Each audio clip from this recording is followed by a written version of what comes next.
ഇറാനും തമ്മിലുള്ള സൈനിക സംഘർഷങ്ങൾ അതിരൂക്ഷമായ സാഹചര്യത്തിൽ UAE, ഖത്തർ ഉൾപ്പെടെയുള്ള ഗൾഫ് രാജ്യങ്ങളുടെ വ്യോമപാതകൾ പൂർണ്ണമായി ഒഴിവാക്കാൻ യൂറോപ്യൻ വിമാന കമ്പനികൾക്ക് കടുത്ത മുന്നറിയിപ്പ്. യൂറോപ്യൻ യൂണിയൻ ഏവിയേഷൻ സേഫ്റ്റി ഏജൻസിയാണ് സാധാരണക്കാരായ യാത്രക്കാരുടെ സുരക്ഷ മുൻനിർത്തി പുതിയ നിർദ്ദേശം പുറപ്പെടുവിച്ചിരിക്കുന്നത്. മേഖലയിലെ ആകാശപാതകളിൽ വലിയ സുരക്ഷാ ഭീഷണി നിലനിൽക്കുന്നുണ്ടെന്നാണ് വിലയിരുത്തൽ.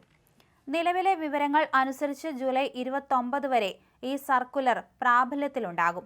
എന്നാൽ മേഖലയിലെ സുരക്ഷാ സാഹചര്യം വിലയിരുത്തി ആവശ്യമെങ്കിൽ തീയതി നീട്ടാനോ മാറ്റം വരുത്താനോ സാധ്യതയുണ്ട്. UAE, ബഹ്റൈൻ, കുവൈറ്റ്, ഖത്തർ എന്നീ രാജ്യങ്ങൾക്ക് മുകളിലൂടെയുള്ള എല്ലാത്തരം വിമാന സർവീസുകൾക്കും വിലക്ക് ബാധകമായിരിക്കും. യൂറോപ്യൻ വ്യോമയാന നിയമങ്ങൾക്ക് കീഴിൽ സർവീസ് നടത്തുന്ന വിമാനങ്ങൾക്കും EASA അംഗീകാരത്തോടെ യൂറോപ്പിലേക്ക് സർവീസ് നടത്തുന്ന മറ്റ് അന്താരാഷ്ട്ര വിമാന കമ്പനികൾക്കും ഈ നിർദ്ദേശം നിർബന്ധമാണ്. വടക്കൻ ഗൾഫ് മേഖലയിലെയും അറേബ്യൻ കടലിലെയും സൈനിക നീക്കങ്ങൾ വിമാനങ്ങൾക്ക് ഭീഷണിയാണെന്ന് മുന്നറിയിപ്പിൽ വ്യക്തമാക്കുന്നു. നേരത്തെ പ്രഖ്യാപിച്ച വെടിനിർത്തൽ ധാരണകൾ കാറ്റിൽ പറത്തി ഇരു രാജ്യങ്ങളും തമ്മിൽ ആക്രമണം കടുപ്പിച്ചതാണ് പുതിയ പ്രതിസന്ധിക്ക് കാരണം. ഹോർമൂസ് കടലിടുക്കിലെ കപ്പലുകൾക്ക് നേരെ ഉണ്ടാകുന്ന ആക്രമണങ്ങളും ഇതിന് തിരിച്ചടിയായി US നടത്തുന്ന സൈനിക നീക്കങ്ങളും സ്ഥിതിഗതികൾ കൂടുതൽ സങ്കീർണമാക്കിയിരിക്കുകയാണ്. ഗൾഫ് മേഖലയിലെ പ്രമുഖ US സൈനിക താവളങ്ങളെ ലക്ഷ്യമിട്ട് ഇറാന്റെ ഭാഗത്തുനിന്ന് മിസൈൽ, ഡ്രോൺ ആക്രമണങ്ങൾ ഉണ്ടാകാനുള്ള സാധ്യത തള്ളിക്കളയാൻ സാധിക്കില്ല. ഇത്തരത്തിൽ അയക്കുന്ന മിസൈലുകളും ഡ്രോണുകളും വ്യോമപാതയിലൂടെ കടന്നു പോകുന്നത് സാധാരണ വിമാനങ്ങൾക്ക് വലിയ ഭീഷണിയാണെന്ന് സുരക്ഷാ ഏജൻസികൾ ചൂണ്ടിക്കാണിക്കുന്നു.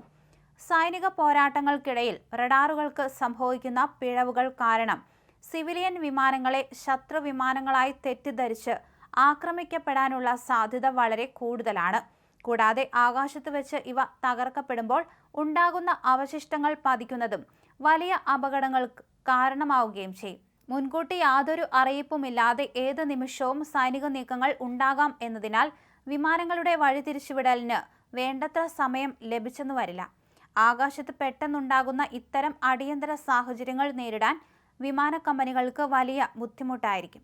സാഹചര്യം വഷളായതിനെ തുടർന്ന് ഇറാൻ, ഇറാഖ്, ലബനൻ എന്നീ രാജ്യങ്ങളുടെ വ്യോമപാതകൾ ഒഴിവാക്കണമെന്ന് EASA നേരത്തെ തന്നെ മുന്നറിയിപ്പ് നൽകിയിരുന്നു. ഇതിന് പിന്നാലെയാണ് ഇപ്പോൾ UAE അടക്കമുള്ള GCC രാജ്യങ്ങളിലേക്കും വിലക്ക് വ്യാപിപ്പിച്ചിരിക്കുന്നത്. ഇതിനിടെ UK ഫോറിൻ ഓഫീസും UAEയിലേക്കുള്ള യാത്രാ നിർദ്ദേശങ്ങളിൽ മാറ്റം വരുത്തിയിട്ടുണ്ട്. മേഖലയിലെ സുരക്ഷാ സ്ഥിതി ഏത് നിമിഷവും പ്രവചനാതീതമായി മാറാമെന്നും അതിനാൽ ഗൾഫ് രാജ്യങ്ങളിലേക്ക് യാത്ര ചെയ്യുന്ന പൗരന്മാർ കടുത്ത ജാഗ്രത പാലിക്കണമെന്നും ബ്രിട്ടൻ മുന്നറിയിപ്പ് നൽകുന്നു. പെട്ടെന്നുണ്ടായ ഈ ആകാശപാത മാറ്റം ആഗോള വ്യോമയാന മേഖലയെ വലിയ പ്രതിസന്ധിയിലേക്കാണ് തള്ളിയിട്ടിരിക്കുന്നത്. വിമാനങ്ങൾ ദീർഘദൂരം ചുറ്റിപ്പറക്കേണ്ടി വരുന്നത് യാത്രാ സമയവും ഇന്ധനച്ചെലവും വലിയ തോതിൽ വർദ്ധിപ്പിക്കും. ഇത് ടിക്കറ്റ് നിരക്കുകൾ കുത്തനെ ഉയരാനും പ്രവാസികളുടെ യാത്രകൾ അനിശ്ചിതത്വത്തിലാകാനും കാരണമാകും.